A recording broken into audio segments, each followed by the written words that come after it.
Welcome back everybody to Extreme Off-Road Silly Bills, and today we're dealing with the 2023 Toyota Camry TRD. So like the Autozam in the previous episode, we have 1,270 horsepower, 901 pounds-feet of torque from a 3.4 litre turbocharged inline 6 engine. But unlike that car, we weigh a significant amount more at 3,240 pounds, but we still also have off-road tyres, all-wheel drive and off-road suspension.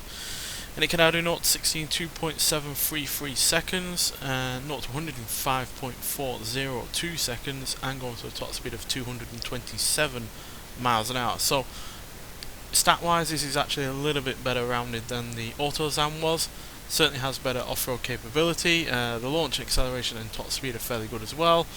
Handling-wise, it's probably not quite as good as some cars that we've had on this series, but unlike the Autozam, which was quite a disappointment in terms of its time, it should be more stable, being a bigger, larger and heavier car. So yeah, I'm expecting decent things out of this. Toyota themselves, in terms of their main vehicles, and that's not including the pre-modified ones like from Deberti for instance, the Sports 800 is the fastest mainline Toyota car, which had a time of 3 minutes 20.242. so yeah, that's surprisingly good given how small and lightweight that car actually is. I was expecting that to be uncontrollable, much like the Autozam was, but fortunately that was not the case for that car.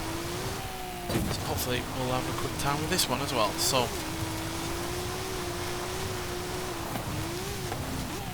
oh dear, nope, stability on that corner there is not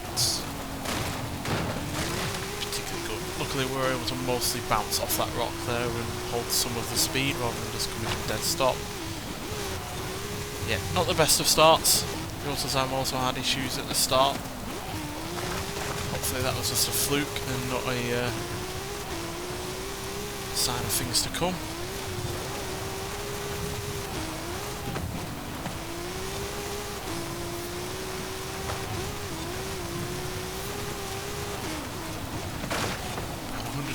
Down there is decent.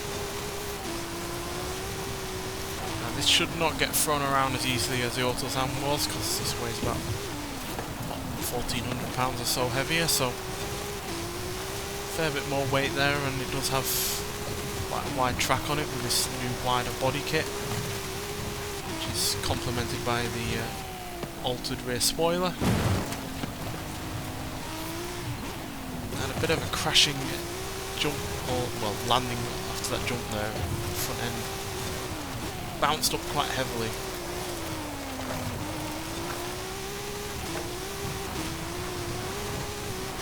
Now this is actually a slightly smaller engine than the standard car's engine, which was a 3.5 litre V6, but we do obviously have a turbocharger on it, and therefore also a lot more in the way of power due to all the other upgrades it's got.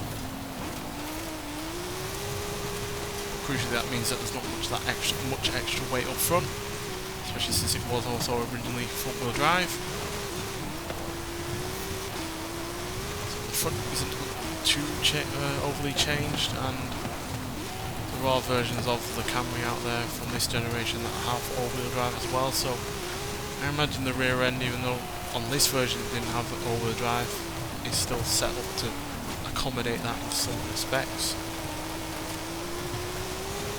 So yeah, this car isn't completely out of its comfort zone, but at the end of the day it still has more than 900 horsepower extra over what it had originally, so that ultimately is where the big difference lies.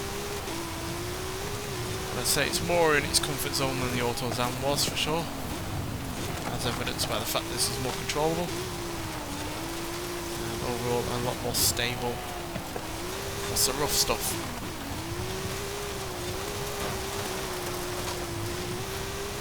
Should be quicker, theoretically at least. But we've been proven time and time again that cars that we think will be quick are not necessarily going to be, and then we had a massive amount of understeer there. So we're going to have to brake hard to try and cure it. There we go.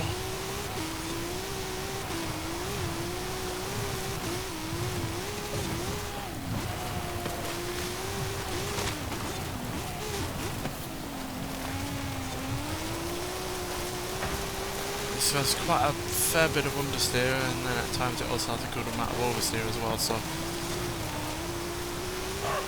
clearly out of its comfort zone in that regard. And surprisingly, it is slower than the Autozam. Despite being more controllable and generally more stable across the rough stuff, it just seemingly